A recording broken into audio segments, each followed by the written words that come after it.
Okay, so today I'm going to be showing you how to make a television set. My brother Jagger, what age are you right now, Jagger? 8. Alright, 8 years old, is here with us. And first I'm going to start off by setting a grid 1 and hollowing out this box. Then I'm going to delete one side of this box and move the rest so that they are not actually touching each other. So I'm going to move each of the walls out. One. Use the move the back out one. Alright, so now we've got a decent looking box. But we don't want much when it comes to a box. More or less, we're going to want to navigate to the front view again. That would be this one right here. And create 32 by 32. Oh, 30 by 32. My apologies. Patch. So we want to go to patch. Simple curve patch. Leave it at 3.3. You want to navigate over. Move it back, and go back to the front view. Now, if you press V, you can say you can change the vertices. So what we're going to do is... Vertices are corners. I was learning about those today in school. Well, vertices aren't only corners. They're also dimensional points, which is what we're using right now. So if we Control-Tab, we can move all these back. Whoops, I just deselected what I meant to leave selected.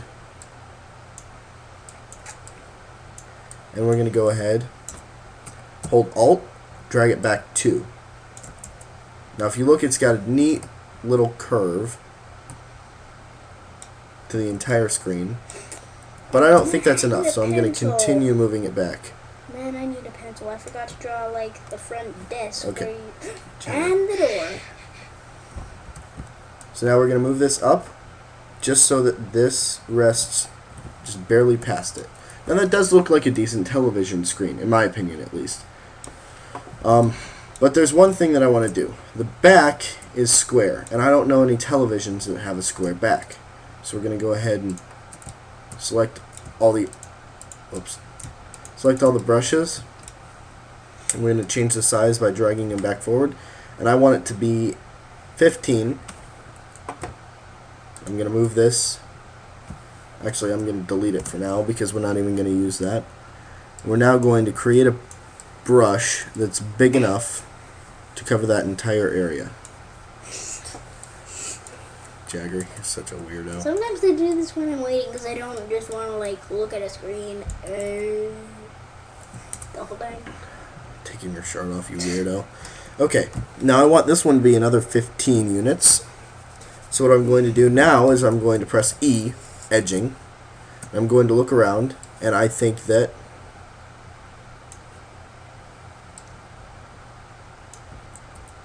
that's a pretty decent television. I'll drag each corner in 4. Now we've got a neat little back area. There's one thing though. There's usually a little area for the inner tube on the old televisions. So what we're going to do is we're going to create a 16 by, and that by will be, I suppose, 8. We'll drag it back and we'll make it... Kyle, ding ding. Can I have a pencil? I forgot to drop the Not disc right now, where you bud. We're working on something. We're recording this, bud. So we're going... hold on. I'm going to pause this so I can grab him a pencil. Recording.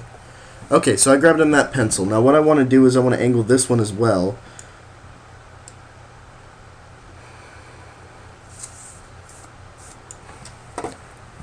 I'm actually going to angle it in as well.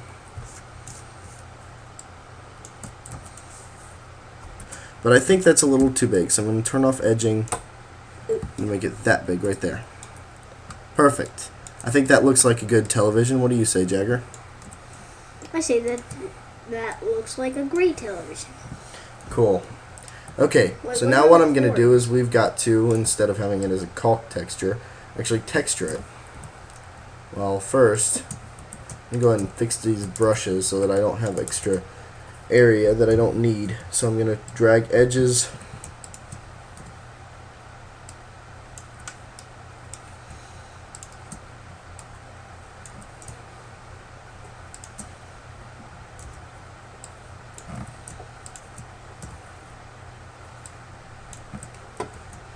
and I'll do that with the bottom as well. So I'm going to go ahead and select two sides Drag them both up and do it one by one now. Da-dum. Da-dum. Da-dum.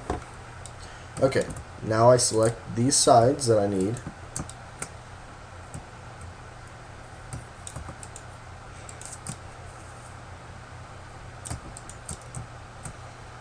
Of course, working in such a small area is not always optimal, so you might want to actually drag it out somewhere where you're not going to have the same problems I am having currently.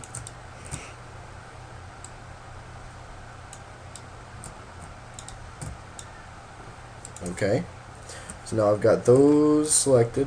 What I've got to do now is I've got to select this, all four of them that is, and all four of those.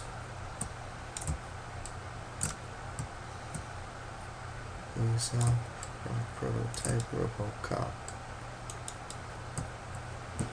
Okay, select the side. I want to make sure that I've got this one. I can go down, look up. Got those three. And I believe that's it for what we're going to texture with a metal texture. And now we want this to be a black metal texture, which I already have one selected. And now we're going to texture this with a glass texture. Now the only problem with that is usually you can't find a glass texture that looks like something you might see on a television screen. So we're going to go to Textures, Surface Type, Glass. And we're going to actually use a broken one, most likely, if we can't find anything that looks like a television, because that doesn't. Yeah, that definitely doesn't look like a television. And that's clear. And that's clear. Now normally you'd see like a darkish blue or black as a television screen. Since it doesn't appear that we can find one, my guess is, because we can't use a clear, we're going to have to go with a shattered glass texture.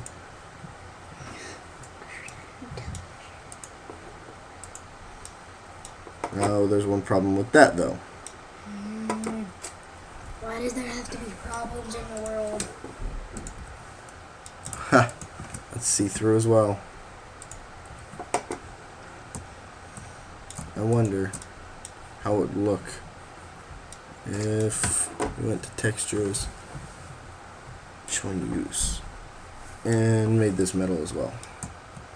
Oh, that looks pretty good, wouldn't you say, Jagger? Yes, I would. I would say that looks perfect. Yes, except yes, it does. no, when it's broken, since you can see through it, it doesn't actually. My apologies. So let's find a decent non-see-through or see-through one. What? Why would somebody keep a broken TV for previews in a mall? We're not doing for previews. We've got it though now. It's finished. So now you've created a successfully decent-looking television. Mom's calling, I think. So hope that you enjoyed this. Have a good day.